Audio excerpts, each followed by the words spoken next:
Have you ever heard about market manipulation? Where the price forms support and resistance levels that trigger support and resistance traders to enter, then a breakout occurs that hits the stop losses of SNR traders. Then breakout traders see this as an opportunity and enter the market. But afterwards, the price reverses and creates a false breakout, causing breakout traders to also get stopped out.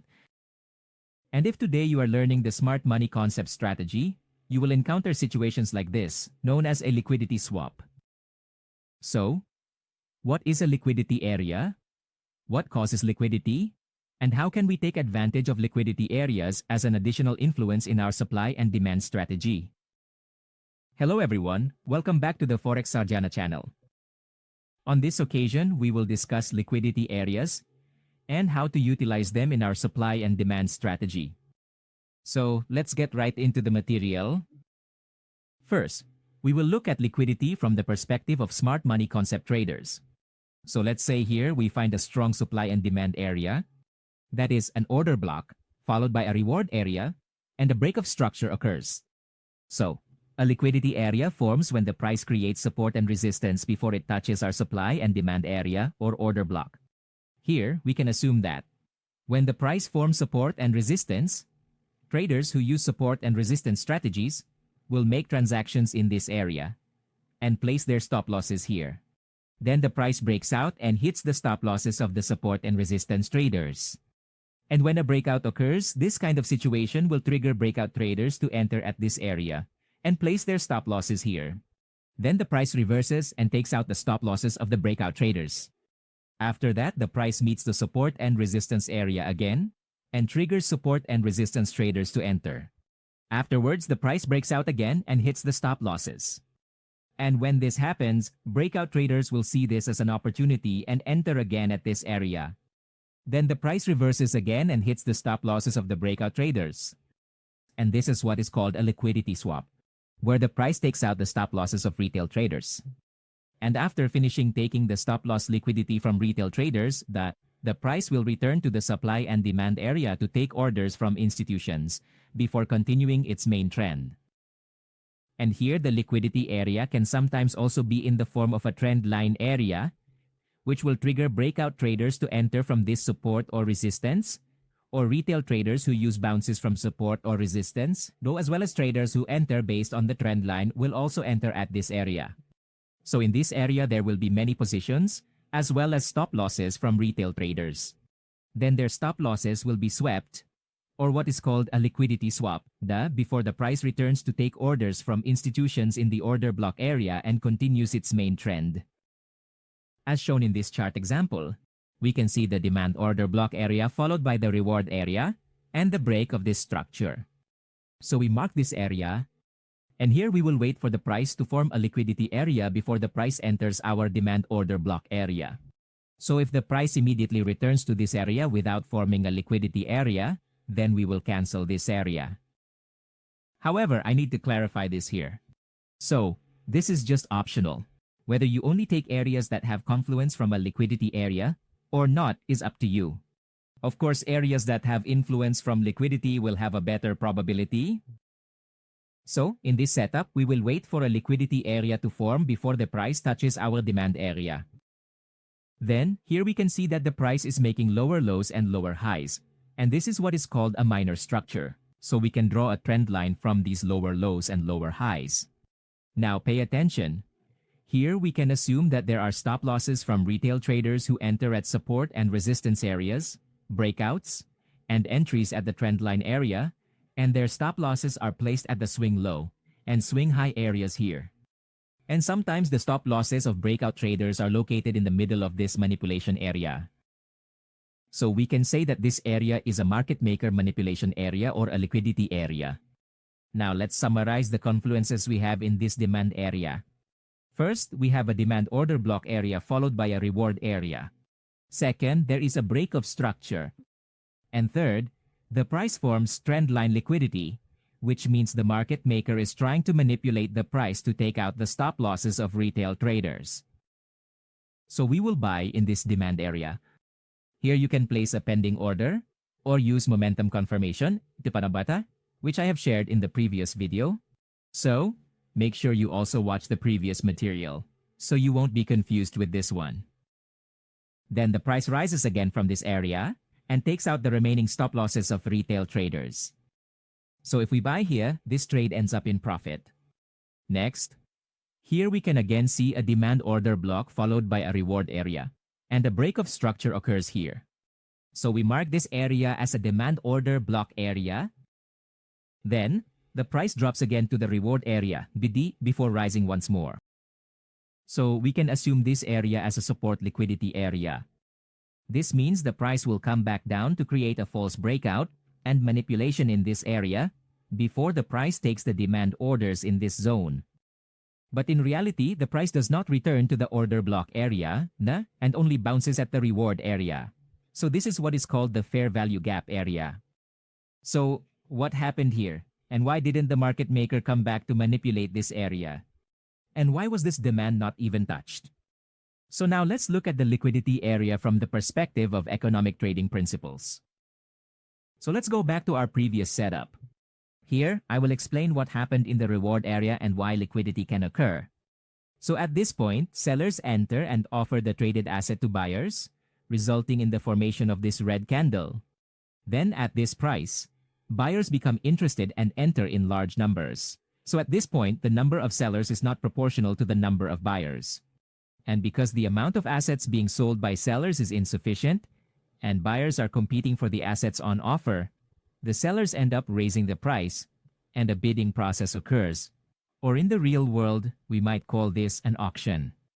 So at this point, buyers start making offers, and other buyers bid at higher prices. Then, another buyer comes in and bids at an even higher price. Until finally, the seller agrees to sell the traded asset at a price that has been agreed upon by both the seller and the buyer. However, buyers continue to arrive in large numbers, and the number of sellers offering assets remains unbalanced. Eventually, buyers once again compete for the asset, and another round of price bidding occurs. This is how a rally-based rally pattern forms here. And this is the reason why a reward can be created. Next, notice that when the price drops, it will encounter buyers who previously placed bids. And when that happens, buyers who had previously bid in this area but hadn't gotten the asset will come back in and compete to buy, causing the price to rise again. And once the price reaches the top, sellers or buyers who already own the asset become interested in selling it in this area. And because in this area the buy orders have been exhausted and sellers are coming in, the price will fall. And this is the process by which a liquidity area is formed, or what some call institutional front-running, where there is a rush to buy, indicating that this area is a strong demand zone. And when the price enters this area, it will encounter demand from those wanting to buy within this price range. And remember, this point is the starting point of the bargaining action from buyers. And just like in economic law, the lower the price, the more buyers there will be, and the fewer sellers. So at this point, buyers from the past who haven't gotten the asset will come back in with large volumes, and once again there will be a rush to buy, causing the number of sellers to become unbalanced. As a result, the price rises again. And that's also the reason why in this reward area, the price immediately reverses without any manipulation and does not return to this demand area. Because in this reward area, there is an auction, or bidding from buyers. Or in other words, a very large number of willing buyers. So when the price returns to this area, the buyers who previously bid at this price come back in and buy up all the assets being sold by the sellers. As a result, the buyers in this demand area do not get any assets to purchase, and this is what is called a fair value gap. Then, here the price again makes a tractor break. And here we can see the order block area and the RBR area, which is followed by a reward area. So, we mark these two areas. Then the price immediately returns to this RBR area. And remember, we only want the price to form a liquidity area before returning to our demand area. So, we will cancel this RBR area because the price came back indirectly without forming liquidity.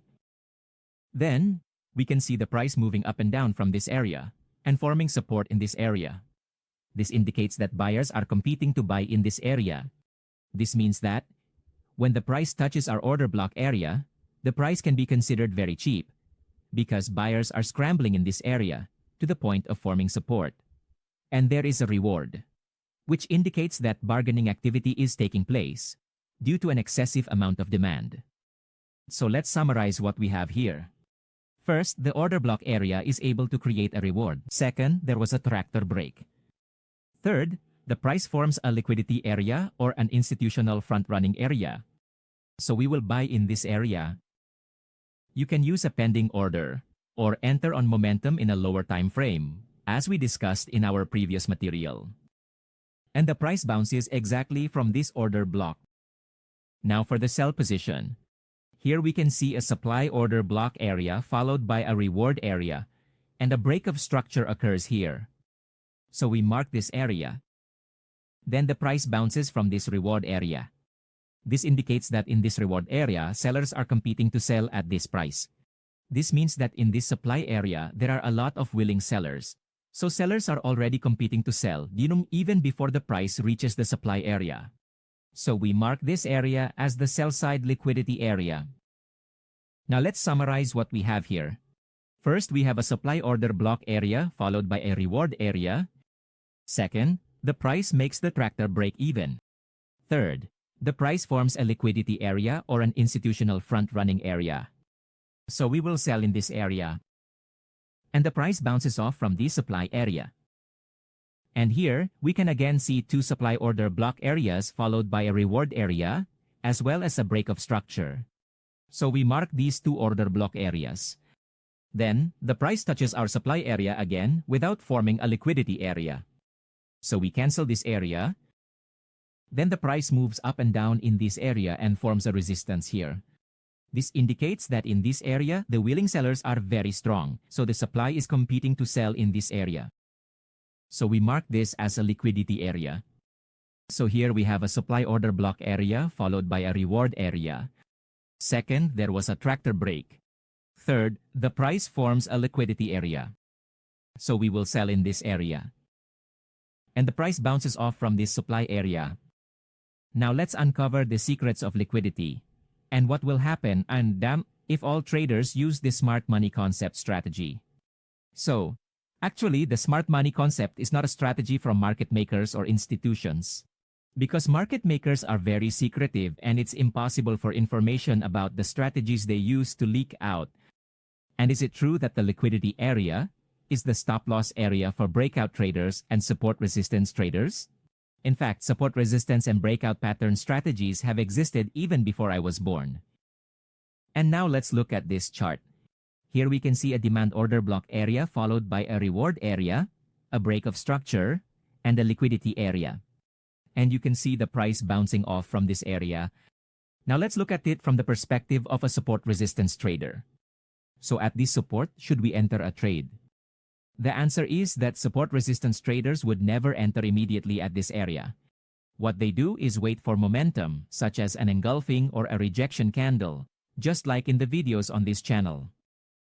For example, at the resistance up here, we can see the price forming a rejection candle and a bearish engulfing here. Then down here, we can also see the support. And here we can see a rejection and a bullish engulfing. And if you are a breakout trader, you will see a flag pattern here, just like the breakout strategy I have shared on this channel.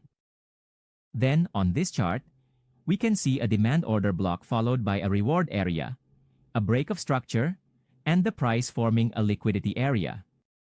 However, the price breaks through this order block area.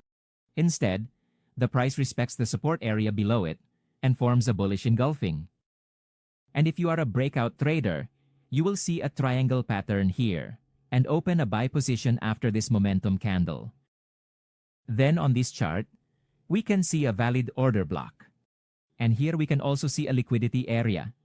So we can assume that in this liquidity area, there are stop losses or pending orders from support and resistance traders who will enter directly at this area, as well as stop orders from breakout traders here. So the price will drop again, break through and sweep the stop losses of support and resistance traders.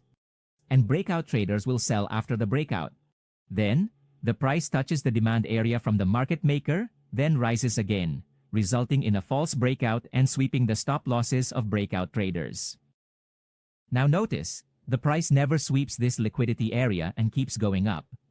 So, why didn't the market maker manipulate and sweep the retail traders' orders here? Did they forget? If we adhere to the concept of institutional front-running, dito, then the explanation is that, in this reward area, buyers are competing to buy, while there are only a few sellers, resulting in an auction or bargaining process that creates a reward area, or imbalance area. And when the price returns to this area, the buyers who placed bids in this reward area will buy again with large volumes, leaving no assets for buyers who want to purchase in the area below this.